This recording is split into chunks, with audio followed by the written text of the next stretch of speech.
you are a B2B service-based business owner and you are looking to gain more clients, create more impact and more revenue in your business, tune in to Amplify Your Marketing Message with Campbell Rapin. Every week, we're going to take you through how to build an audience of buyers, mastering your marketing message, and making offers. Welcome back, everybody. This week, I want to bring you into a conversation that I had with one of my clients that sits within our private mentorship program, the Business Scale Accelerator, because I think that Janet's story is not just unique to her. It is something we see time and time again with the entrepreneur community, and it might just be of service to you today. And it's this: what is the decision that most business owners avoid? That's what we're going to be tackling today on Amplify Your Marketing Message. I'm your host, Campbell Rapin, and I will tell you that business growth is elegantly simple. That doesn't mean that it's effortless and that every decision is black and white, or that we execute even when our gut, our knowledge, and all the signs are on the wall. And so what is that question? What is that decision that most business owners avoid? It is knowing when to cut what isn't working and reallocate the time, money, bandwidth, and resources from a losing strategy and redirect them into another pathway. It sounds so simple, right? Just stop what doesn't work. And yet it is a really hard blind spot to truly see, because we want it to work. Truthfully, it's that simple. We want it to work. And what that means is it feels easier to stay the course. It feels easier to constantly be in the, I'll just tweak it, I'll edit it, I'll make one change. And that cycle becomes the definition of insanity. Hello, anybody else spend hours tweaking their website, thinking that the website's the problem, the copy's the problem, the layout's the problem, the graphics are the problem, on and on and on and on and on. And you're saying, well, my website is failing. And part of the issue is not the website itself, because a bad website, if you have the right audience that sees it, will still create action and response to a call to action. But a website that simply never has traffic, never has the ideal client being driven to it, will always just be static. It won't produce results. And so I see people spend so much time wasting in their content when nobody sees it. And that's why we hear this expression, I feel like the best kept secret. Well, you are. Let's just be clear. Call a spade a spade. You are. You don't have enough audience seeing your content. So it's not the content that's necessarily the problem. So tweaking it, refining, adjusting it is just noise. It's just distraction. And you can give it infinite amount of time and not see changed results. Feels kind of heavy, right? Well, here's the truth. That every month you stay with a losing strategy, i.e. fixing or not fixing the right problem, costs you so much money, so much energy, so much time, and it will lead you to that place of burnout. And my clients all know this. It's something that they love and hate about me, is I believe this firmly. There's no such thing as burnout when you're building something you love, when it feels like oxygen. When you are in a place of burnout or overwhelm, what I hear is that you're not winning enough. Because when you're winning, it becomes worth it. And it doesn't mean that you don't have periods where you're tired or exhausted and you're like, I bit off more than I can chew. Come on, let's have an honest conversation. It doesn't mean that. But it means that your romancing quitting comes off the table. And so I have clients that come into my space, and this particular client has come in on more than one occasion over the last several years saying, nothing's working, the sky is falling, I don't know, should I pull the plug? And I said, let's have a really frank conversation. And she's like, I know I need it.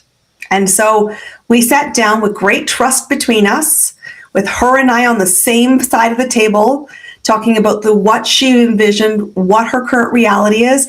And this is what I said to her. You know you need to cut what isn't working. We've had this conversation more than once, and you are still tweaking, hoping, wasting time with strategies and rooms that are not serving you, are not creating the result. And it is not a question of time. It's not a question of whether you are effective in that space or that strategy. It's that you are in the wrong damn strategy. And she's like, I know, Christine. And I'm like, well, you're making the mistake most business owners do. You're not changing. You're not deciding to be done with it. And it's costing you your belief in yourself, and it's leading to tears. And I gave her a big hug and said, it is up to you to decide your future. Because businesses that scale faster than those that are average or mediocre, which is the vast majority of businesses out there, have one key trait in their leadership, is that they make decisions faster. They recognize the writing on the wall. And sometimes, let's be honest, that wall and that writing is really hard to see ourselves because it's a reckoning. And she said to me, when this conversation was, we teed up to this conversation in our call, because she left me a voicemail and said, this is what's happening. I'm having a meltdown. This isn't working. Should I quit my business? What's going on? And I said, okay, let's come into this conversation with a frank, trusted, safe space. Your business is not failing. The evidence does not indicate that. Do you want it to grow faster? Do you want to create more revenue? Do you want to have more wins? 100%. Across the board. Where it feels like you're having what I call flat head syndrome, if you think of Homer Simpson from the cartoon, it's the hand to the head dope. Oh, I know better. I'm wasting time. And I said to her, and I say it to most of my clients at some point, because they cannot see it for themselves and they need a safe space, a mentor, and person who will be able to shine the light respectfully into it and said, you're hiding from the truth. It's not working. And I want to bring the other side of that coin here, because one of my favorite books, and one that I encouraged Janet to read in this crossroads, was I Need You to Look at 3 Feet from Gold, Napoleon Hill's book. Because I said, there is truth that you are, I see it, unbiased, non-judgmental outsider. I see what's working. And the issue is you're not having enough wins. And the reason you're not having enough wins is because you're distracted in things that are not working. The wrong room.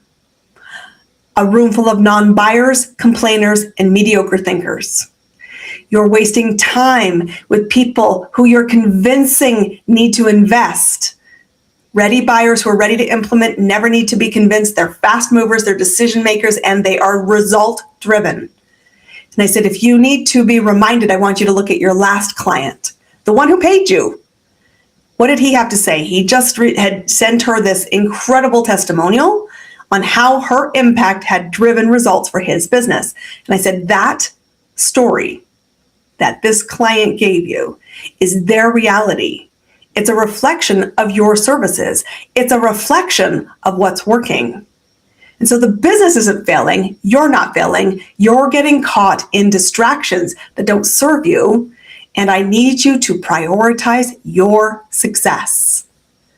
And I watched this just gigantic weight fall from her shoulders. And she said this, you might relate. I know.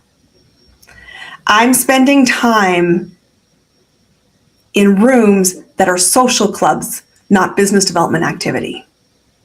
And I'm not suggesting to her So we're clear that she cut these social clubs entirely, but she needs to recognize what is business development activity and what is social peer-to-peer fun. Because I don't think we need to trade that. I think we need both, but the balance has to shift if her results will shift.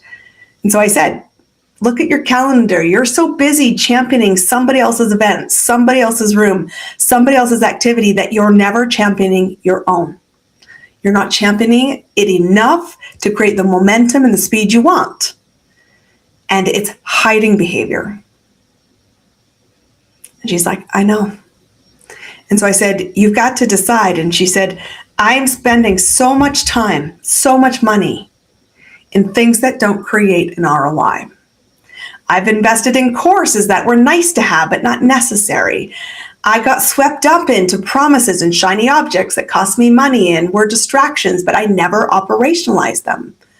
I'm in rooms where I love seeing these people, but they're not my people. They don't invest in businesses. They want it more than they're committed to it. And here's what she also said. And it was something that really lifted my heart. She said, yours is the only bill every month I pay that I don't regret or think twice about paying. I know that the only person I'm getting support from is you that actually moves the needle, actually leads to clients, actually leads to the results like the testimonial I just received. So I need your support to help me cut what's not working. So we made the following commitments, and I want you to see what I do in real life action because I want you to have somebody in your life that does this for you. And if you do not have somebody immediately and you want one, and you think that I could be supportive for you, I want you to invite yourself to have a conversation with me. I'm on any social platform, ChristineCampbellRapin.com, and you can also book a direct conversation with me if you go to the Work With Me and Our Services page on our website. But what I said to her is first things first. Moving forward, I want you to make me a pinky promise.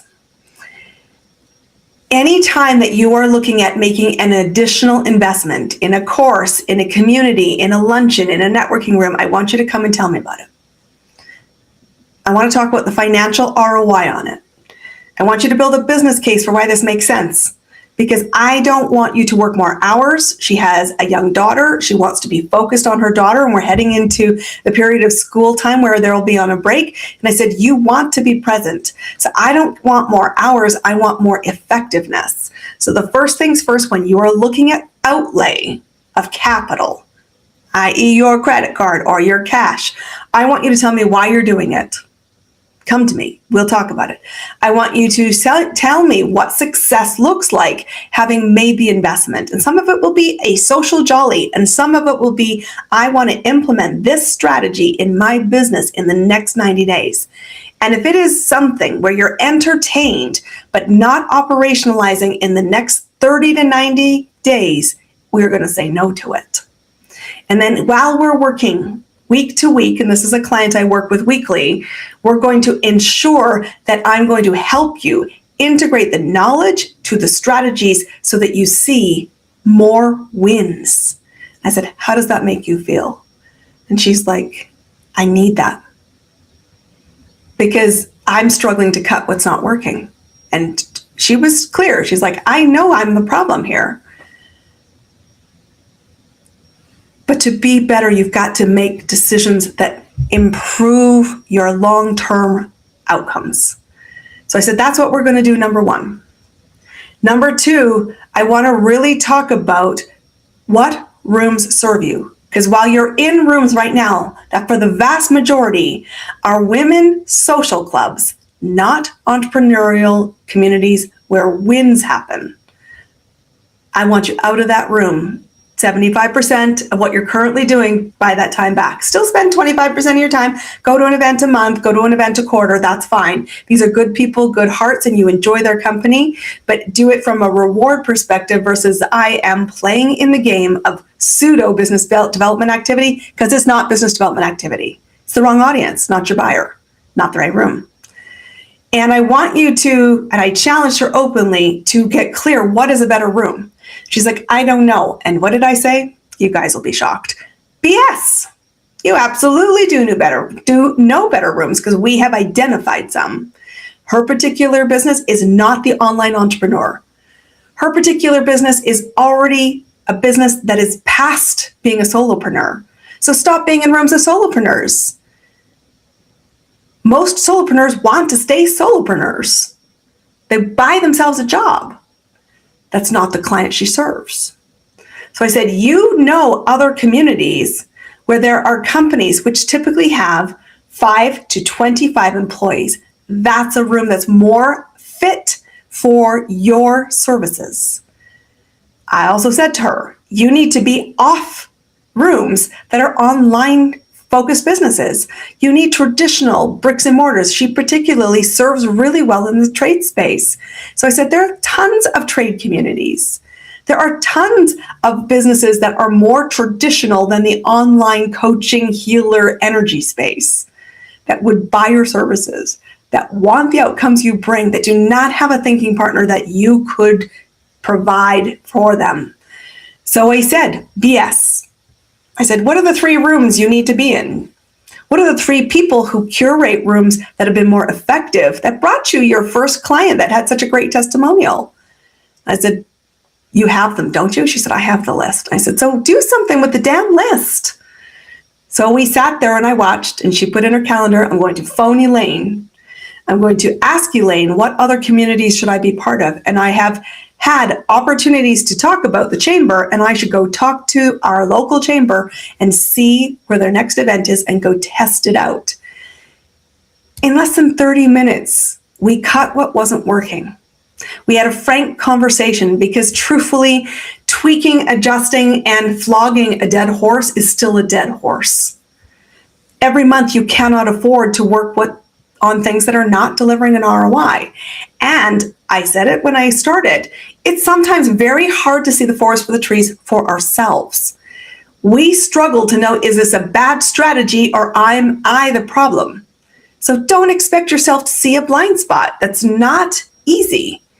But she is smart. Are you?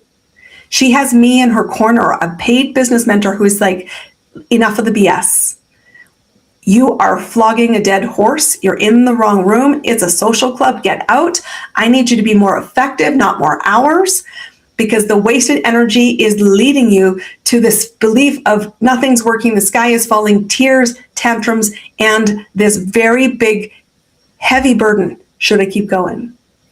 And I said this, and I say this with great integrity and truth. I will never bring you on as a client if I do not believe your business has legs. If I do not believe your business has a sustainable future, if I do not believe that you can create enough income to have a lifestyle that you want, I just won't do it. And so I reminded Janet, I said, Janet, do you trust me? And she said, yeah, you're the only bill I don't mind paying. I know you will be honest and you will not sugarcoat it. And I need straight talk. I said, Janet, your business foundation is solid. You're in the wrong room. We need to quit those rooms, reallocate the time, and we need to work the system you built. Because over the last year, we've built her the foundations of knowing who to look for, what to say, how to do it. We have a dashboard. We track KPIs. We're looking at the money. And I also said this to her. I owe you an apology because while you have spent on courses without some visibility to me, that's on me. I should have had visibility to it. Because I don't want you bleeding money, and moving forward, you have my commitment to helping you make better financial decisions and actually implement, because that's the biggest thing. Businesses that scale faster, decide faster, they implement faster, they recognize when we simply have had not enough runway to see compound effect take shape, and when to say this is simply a brick wall we're not going to overcome. Or if we're going to overcome it, we have a frank conversation. Is it worth it at that price? Because you will always, as a business owner, have to weigh up what's worth it at that price. And I said, Janet, how many years have you been in business? She's like 10. I said, are you tired of not winning? If you're tired of not winning, you've got to cut what's not working. And where it is working, I need you to double down. I need to prioritize it. And here's the truth she needed, and I bet you do too. You must prioritize your own success. Stop dragging problems, obvious problems from the outside, and fix them. If you've listened to this episode, you know something needs to change. You know something fundamental is a dead horse. If you don't know how to flip the switch, come find me. ChristineCampbellRapin.com is where you'll find me on any social platforms or on the World Wide Web. And I invite you to make that change. Invest in better outcomes. Build the habit of winning. Because I can guarantee you somebody needs your service, will be happy to pay for it, and needs you. But if you don't do the effort to get found, to be positioned, to be asking, inviting, and creating trust, you will keep flogging this dead horse. And my friends, I think that is a shame. And here's what I need to say with tough love. You're better than that. So let's get better results. This is Amplify Your Marketing Message, and I will see you in next week's episode.